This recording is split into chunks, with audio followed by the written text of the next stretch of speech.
私たちはなぜ学ぶのでしょうか。何のために？幸せになるためです。幸せ、それは何？いい大学に入っていい会社に入っていい給料をもらう、それが幸せな人生なのでしょうか。必ずしもそうではありません。幸せな人生というのは自分らしく生きるということです。人からそれを教えてもらうことはできません。自分の力だけで見つけなければいけないのです。そのためには多くの知識と経験が必要です。そして自分自身の頭で長く深く考えることが必要です。私は1993年から小学生対象の算数教室をやっております。私の算数の授業はユニークです。私は先生ですが、教えることが大嫌いです。実際に教えません。強く育てる論と書いて教育論と読みます。2004年ディスカバーから出していただきました。私はずっとどうすれば生徒たちを賢くできるかと考えてきました。分かりやすく懇切丁寧に説明してあげると生徒たちは賢くなるのでしょうか。絶対になりません。それで賢くなるんだったら私の仕事はめちゃくちゃ簡単です。分かりやすく丁寧に説明してあげると子どもたちは錯覚するんです。分かった。分かってないんです。自力じゃ解けません。私は若い頃教えることが大好きで教えすぎてしまいました。気の毒な生徒たちは自分の頭で考えられるようになりませんでした。それは私の過ちであり罪でもあります。深く反省して心を入れ替えました。ではどうやって生徒たちを賢くするのか、ついに答えを見つけたんです。算数学習の本質は考え続けるということにあります。足し算、引き算、掛け算、割り算、整数、分数、小数、こんだけしかないんです。あとは組み合わせるだけです。この組み合わせ方を人から習っても意味はないんです。楽しくもならないんです。問題が解けても解けなくてもどっちでもいいんです。理解できてもできなくてもどっちでもいいんです。答えを欲してはいけないんです。ただ試行錯誤を楽しむだけ。そうすればそのうち正解がやってくるんです。最近私は昔の生徒たちと飲みに行くことが多いです。もちろん全員成人です。私が再会する卒業生たちは一人残らず楽しい人生を歩んでいます。子どもの頃、私の授業で試行錯誤を楽しんでいたのと同じように人生の中で挑戦を楽しんでいます。それは私をとても幸せな気分にしてくれます。なぜなら彼らは私の教育理念、指導なき指導、これが正しく働いているということを証明する生きた証だからです。ところで賢くなるパズルというのをご存知でしょうか。これはその中の計算ブロックと呼ばれるパズルです。計算をしながら解いていくパズルです。計算ブロックはケンケンという英名が付けられていて、世界の150以上の新聞雑誌に掲載されています。ニューヨークタイムズにも毎日載っています。日本では読売新聞に各週で載っています。また東京出版の月刊誌中学への算数、高校への数学にも掲載されています。このパズルを作った時のことをお話しいたします。最初の2年間、教室を作って最初の2年間は私は小学4年生から6年生までの算数の授業しか持っていませんでした。算数の問題は実は4種類あるんです。優しくて面白い、優しくてつまらない、難しくて面白い、難しくてつまらない。私は面白い問題しか作りません。面白い問題だけが生徒たちを賢くするんです。面白い問題は生徒の心を簡単に掴んで決して離しません。そのことを証明する興味深い出来事がありました。2011年3月11日、大きな地震がありました。金曜日の午後でした。私は歩いて家に帰る途中でした。いきなり地面が動き出した。今までに経験した中で一番大きな地震でした。そしてその地震の翌日と翌々日、平常通り授業を行いました。交通機関は完全に復旧していませんでしたが、ほとんどの生徒が授業に来てくれました。授業中、余震が何度も来ました。当時の日本橋の教室は13階建てのペンシルビルの12階にあって、震度2でもはっきり揺れを感じます。起きた。で、震度2、震度3の余震がいっぱい来たんです。私は地震を感じて怖かった。生徒たちはどうしたか、誰一人として顔を上げないんです。怖いけど頑張る。そうじゃないんです。気づいてないんです。クラスが4つあります。小3、小4、小5、小6、それぞれ20人弱の生徒がいます。1回の授業の中で何度も何度も地震が来るんです。でも本当に誰一人として1回も顔を上げないんです。びっくりしました。感動もしました。すっごいな。でも考えてみれば、生徒がすごいわけじゃないんです。なぜなら選んでないですから。選抜してないんです。誰でも入れるんです。だからすごいのは私の教材なんです。地震が来ているのに気がつかないぐらいぐっと子どもたちの心を掴んで強く引き込み、彼らは高い集中力の中で頭を使い続けていたんです。俺の教材すごいなって本当に思いました。教室を作って最初の2年間で4年生から6年生までの算数の問題をほとんど全部作りました。何か新しいことしたいなって考えました。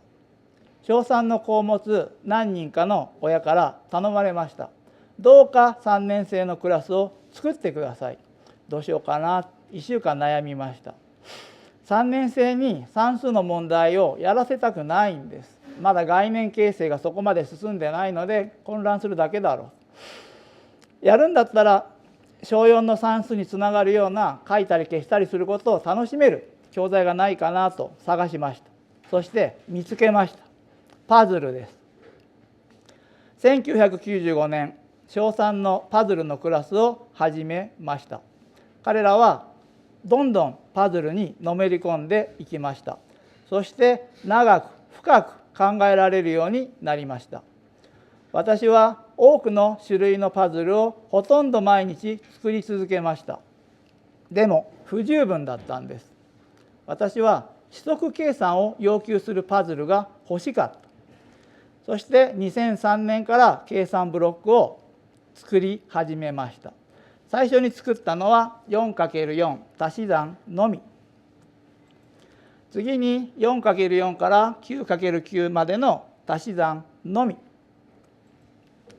そして次に足し算引き算混合掛け算のみ、掛け算割り算混合、指則混合演算記号付きのパズルを作りました。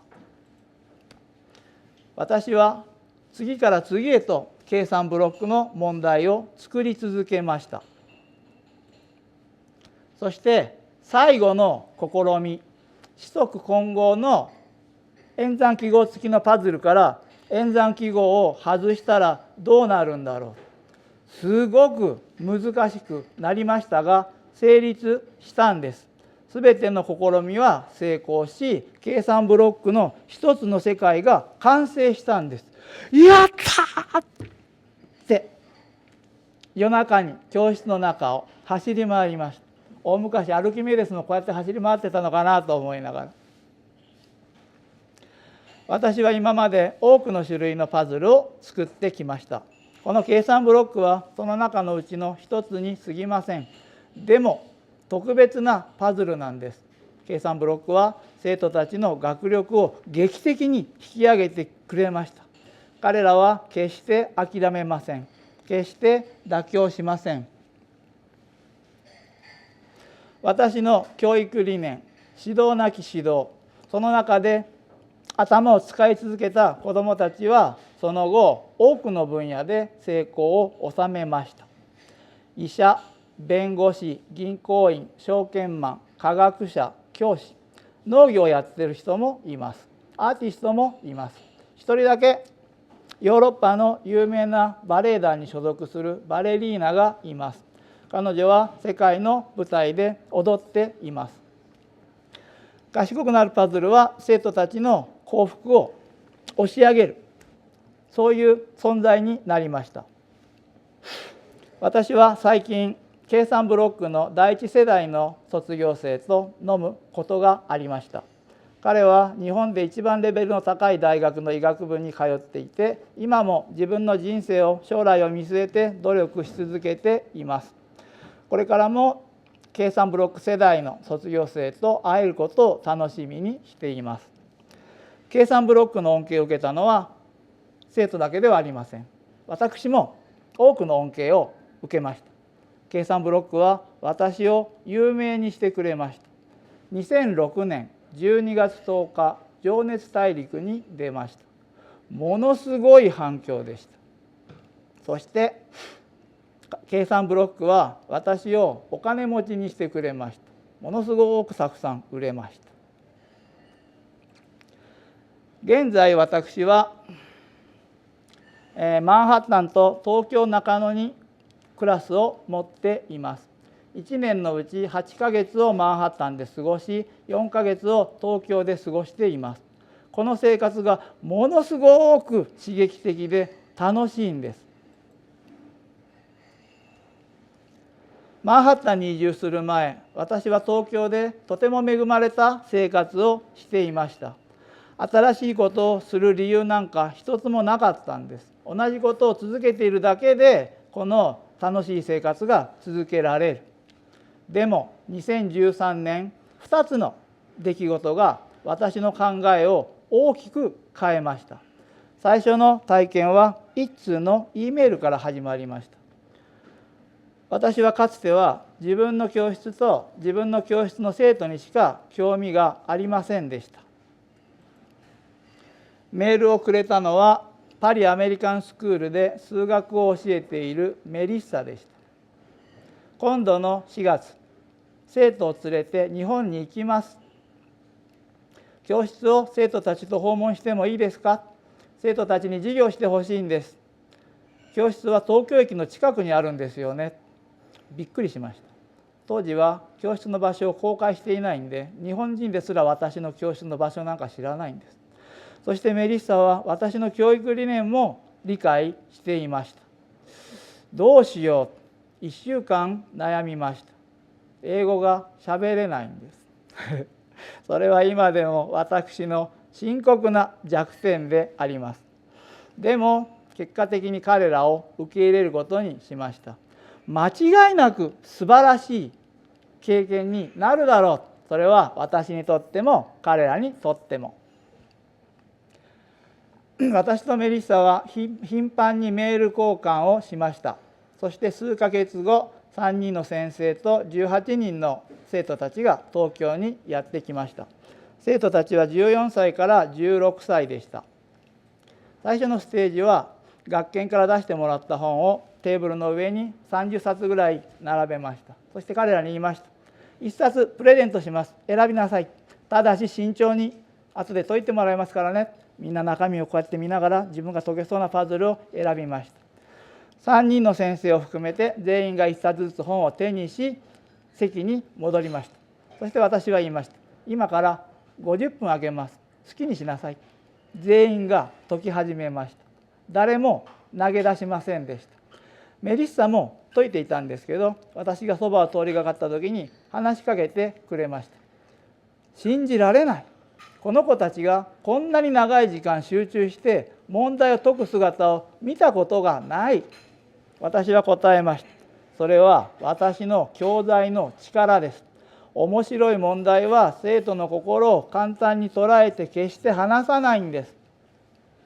パリの生徒たちは日本の生徒と交流したいと言いました。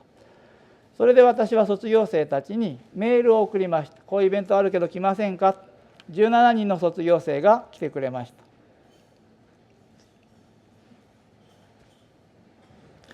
た。次のステージは私の新作パズル、まだ誰も見たことがないパズルを解くコンテストです。3人の優秀な卒業生が激しいデッドヒートを繰り広げました。そしてそのうちの1人が優勝しました。とても見応えがありました。パリの生徒たちも及ばずながら頑張って解き続けました。次のステージ、1対1の交流会、実はこれが一番やりたかったんです。パリの子どもたちにくじを引かせ、うちの卒業生を指名してもらいました。で1対1で話をする。外国人と話すのは生まれて初めてだといううちの卒業生もたくさんいました。パリの子たちは最初のうちゆっくりと丁寧に喋ってくれたんですけど、数分後から普通に喋るようになりました。それを見てて、これ絶対通じてないよねって私は思ったんですけど、放っておきました。このイベントに参加した卒業生のほとんどはその後海外留学に出ました。最後のステージはカラオケです。全員でカラオケボックスに移動して1曲だけ歌いました。キャロル・キングの You've Got a Friend、 遠くにいる友達を思う、とても美しい歌なんです。でも誰もその歌を知りませんでした。事前に YouTube の URL を全員に送って、イベントの最後にこの歌をみんなで歌うから100回練習してきなさい。みんなで大きな声で歌うことができました。彼らを駅までお見送りしました。私にとって間違いなく人生最良の日のうちの一日でした。それはまた私が自分の教室の生徒以外の生徒に興味を示した初めての日でもありました。5日後、メリッサから心のこもったメールが来ました。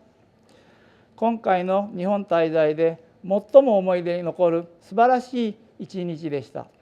あなたとスタッフの皆さんに心の底から感謝します。このメールを読んで私は思いました。世界中のアメリカンスクールの生徒たち、日本に来なさい。俺が楽しませてやるから。そう思いました。私は開眼しました。とてもファッショナブルな女子が何人かいました。一目見ただけでこの子たちは絶対に私のパズルに興味を示さないだろうって思ったんですけど、彼女たちですら没頭しました。もっといろんな外国の子どもたちに私のパズルを体験してほしい、そんなふうに思いました。できれば貧しい学校に行って同じパズルをやらせてみたい、そんなふうに思いました。メリッサと生徒たちが私に会いに来てくれた1ヶ月後、私はタイ北部チェンライの小学校を訪問する機会を得ました。行く前にいろいろ考えました。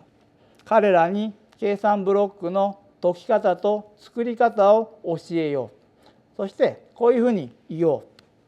皆さんが作ったパズルが100台になれば、私はそれを出版社に持って行って本にしてもらいます。すべての印税は学校に寄付します。そんなことを考えながら私はタイに行きました。5年生と6年生対象にそれぞれ90分の授業を行いました。行く前に私はあちこちで脅されました。できないよ、計算なんか無理無理。私はとてもナーバスになっていました。でも実際に教室に入って例題の説明をするとできるんです。彼らはうちの教室の生徒と同じように計算ブロックを楽しんでくれました。何人かの子はとっても優秀でした。彼らは計算ブロックを解くことができ、作ることもできました。その時私はこう思いました。世界中の貧しい学校の生徒たち、俺を呼べ、楽しませに行くから。この2つの体験が私の考え方を劇的に変えました。もっと多くのいろんな国の子どもたち相手に授業をしたい。今度はどこの国の生徒たちが来てくれるのかな。今度はどこの国の学校を訪問できるのかな。私は待って待って待ち続けました。でも何も起こりませんでした。私は自分を成長するために新しいことにチャレンジする必要がありました。次に何をすればいいんだろう。日本のど真ん中、東京駅の近くの次はどこに行けばいいんだろう。一つの考えが降ってきました。ニューヨーク、マンハッタン、グランドセントラル駅の近く。私は一晩で教室を東京からマンハッタンに移すことを決めました。イベントの5ヶ月後のことでした。計算ブロックが私にくれた最大の恩恵、それは私をニューヨークに連れて行ってくれたことなんです。私は2015年2月10日にアメリカにグリーンカードで入国しました。その1ヶ月前、東京のアメリカ大使館で面接を受けました。面接官は、あなたのビザは素晴らしいですねって言ってくれました。意味が全く分かりませんでした。家に帰って検索しました。アメリカグリーンカードカテゴリー E11。そこにはこう書かれていました。芸術、科学、教育、ビジネス、スポーツにおいてずば抜けた能力の持ち主に与えられる。ありえない。私は凡人です。何の才能もありません。これはすべて計算ブロックのおかげなんです。私には2008年から温めている夢があります。計算ブロックには無限の可能性がある。計算ブロックを解くコンテストは世界のあちこちで行われています。全員に同じパズルのセットを配って用意スタートで初めて一番に解けた人が優勝。私はもうそれでは飽き足りなくなりました。パズルを作って交換して解く、これを競技として定着させたい、ずっと考えています。2014年ニューヨーク日本人学校を訪問する機会がありました。学年ごとにパズルのコンテストをやって、そのコンテストで1位の子と2位の子にパズルを作らせてみました。パズルを作る上で一番大切なこと、答えが1通りになること。2通り以上の答えが出たらもう失格なんです。失格失格失格。一番最後のクラスが中学2年生。1番の子と2番の子にパズルを作ってもらいました。女子と男子。女子が先にできて1分後男子ができました。2人のパズルは答えが1通りしかないちゃんとしたものだったんです。でこれを交換して解くんですけれども、先に作れた女子が有利になるルールにしました。先に作れた女子が男子が作ったパズルを解く。そして1分後男子が女子が作ったパズルを解く。1分の差があるんでこれは逆転できないだろうなと思ったんですけど、男子が逆転勝ちをしました。パズルは早く作ろうとすると簡単になるんです。で難しくしようとすると答えが一通りにならない危険を冒すことになるんです。それを考えながらパズルを作るのはとても面白いことだと思います。将棋やチェスは盤の大きさも駒の数も決まっています。でも計算ブロックには 4×4 の足し算だけのものから 9×9 子則混合演算記号なしまでいろんな種類のいろんなレベルのパズルがあります。これはとてもオンライン向きだと思います。自分に合った対戦相手を見つけてそこで勝負をする。言葉の壁はないので世界の誰とでも対戦できます。そして例えば5人連続倒すと進級するとかそういうシステムを作れば世界中で流行るんじゃないかなと。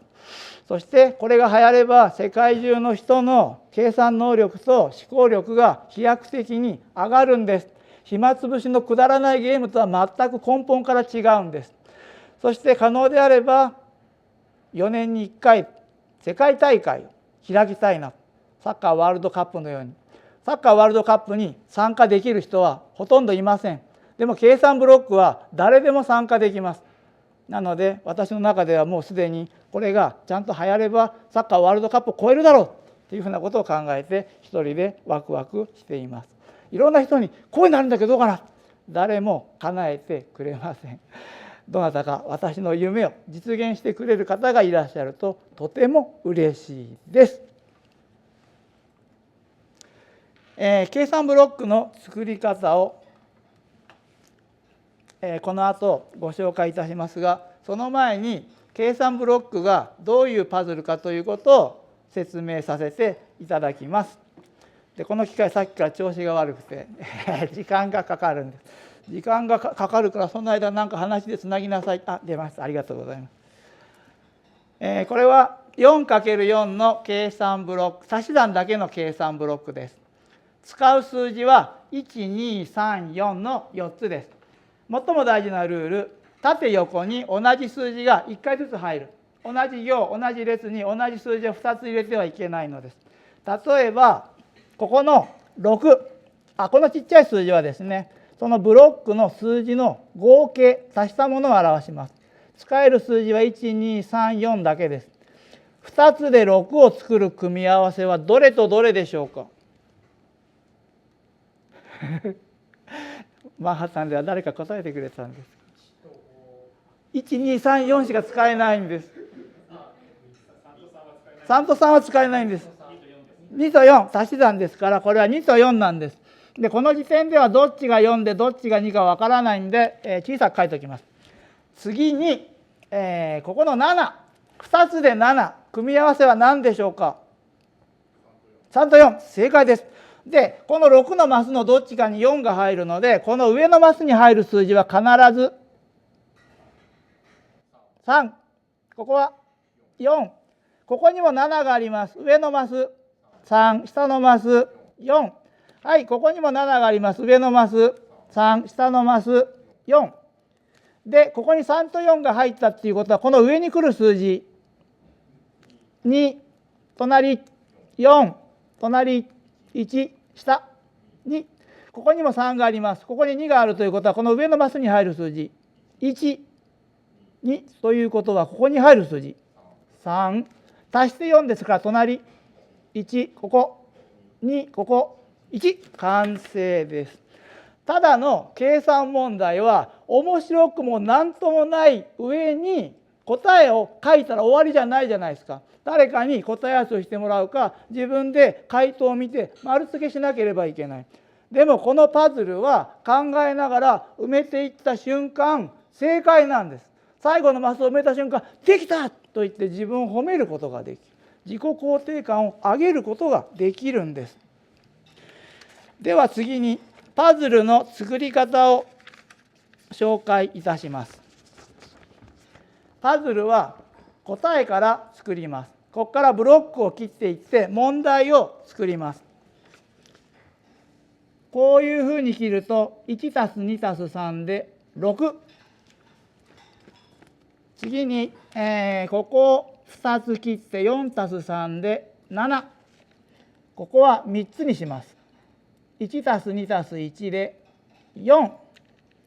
3+4 で7。4+2 で6。1+2 で3。3+4 で7。これで、一つのパズルとその答えができました。そしてこれの答えを消すと一つのパズルができます。でもこれで終わりじゃないんです。このパズルの答えが本当に一通りかどうか調べなければいけません。普段は自分で丁寧に解くんですけれども、今日は特別なソフトを紹介いたします。私だけが使うことを許されたソフトです。これに入力します。こっち側か。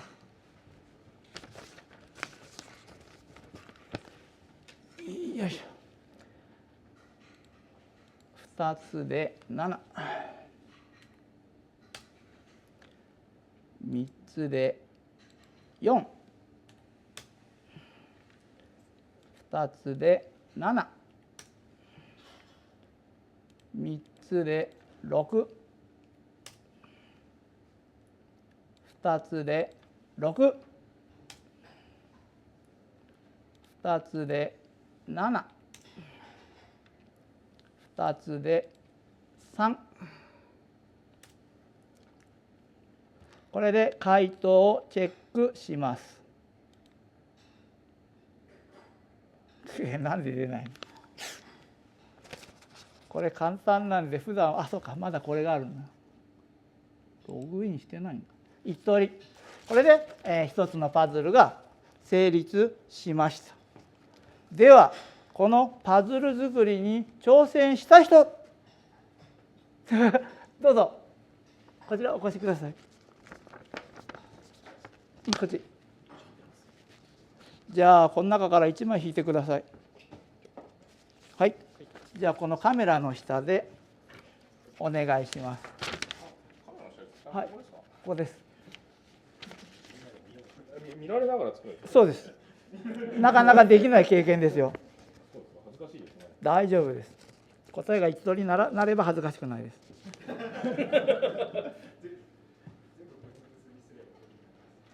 そうですね。16マスに区切れば一通りなんで。まあ確かに。それだとでもつまらないじゃないですか。面白い問題作ってください。面白さってどうすればいいんですかね。まあそこは自分で考えた方が楽しい。どうしようかな。このパズルちなみに解いたことありますか？ないですか。そうですか。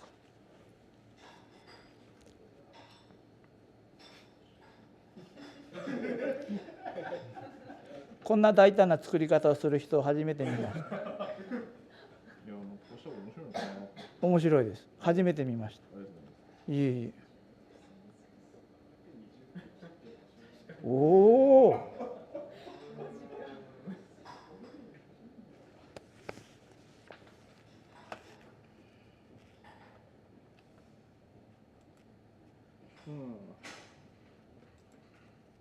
はい。じゃあ入力してみます。こっち側。本当に大胆ですね。さすが Google です。よいしょ。4つで10。消えた。なんで？つながった？はい。これはちょっと待って。7、これが7でしょ。これが7でしょ。これが7で、これが4で13。ここってどうなってんだろう。ここまで来てんの？違うな。これ7ってなんだ。これ1個ですか？これ1個で1じゃないですか。これ1ってこと？うん、1個で1じゃないですか。これ1個で1ってことですか？そう1個で1です。はいはいはい。なかなかユニークな。これが13、4、5、13、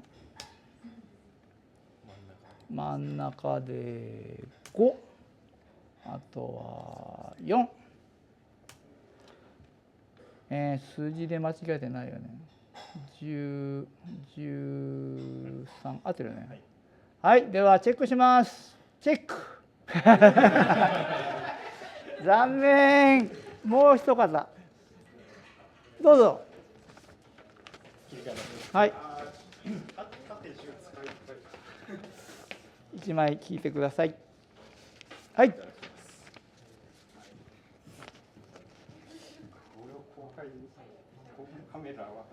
そこです。はい、ここが書くものを書いていただけますか。じゃあ記念にお持ちください。ありがとうございます。これいきなり一人ばっかり出ると面白くないんで、すごく楽しませていただきました。ありがとうございます。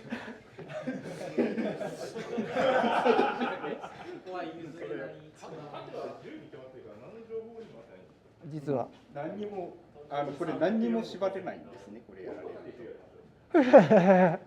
まあ多分この辺7にしないとめんどくさいだろうな。ここ7にしてあげないと。いやさすがにここで10使っちゃうと、ここで3にする？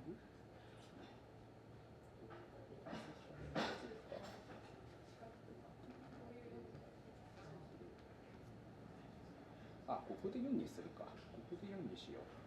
ここ4になっちゃいますね。ああ、なるほど。ですると多分こうなってこうなってこうなるから、本当はここ20作りたいんだけど大丈夫かな。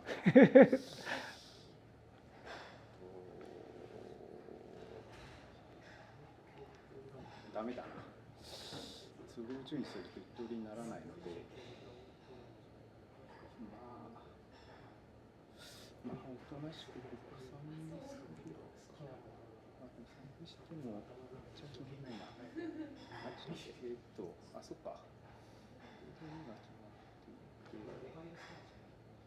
じゃあ2がこことここで決まっていて、4がここで決まってるから、ここ9にすれば大丈夫かな。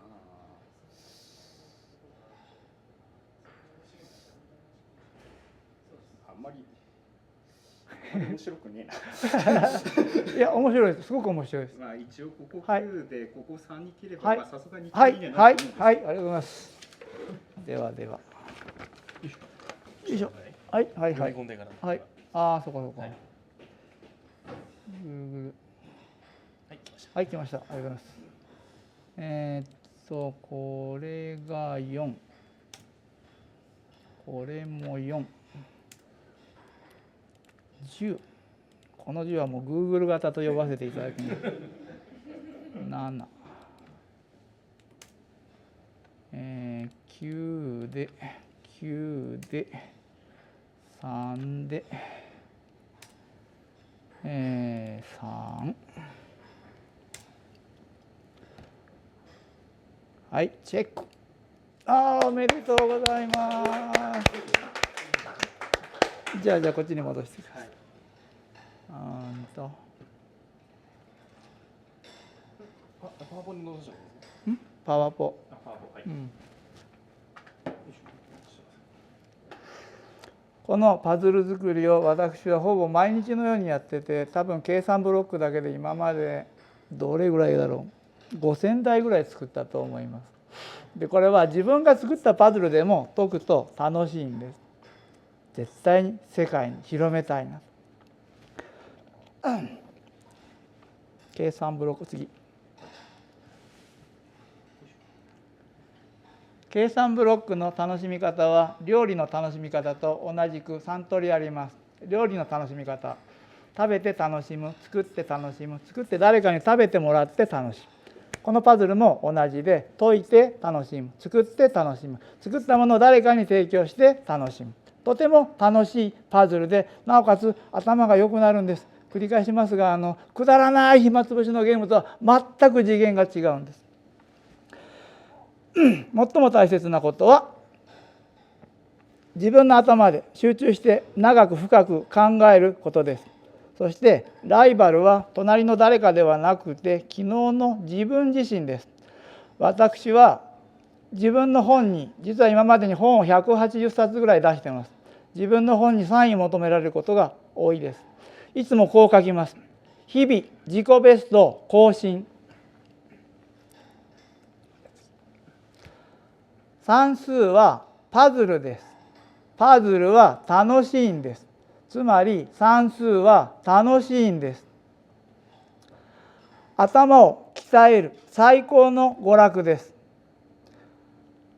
幸せな生活のために、幸せな人生のために、自分自身の頭で全力で試行錯誤を楽しみましょう。以上です。ありがとうございました。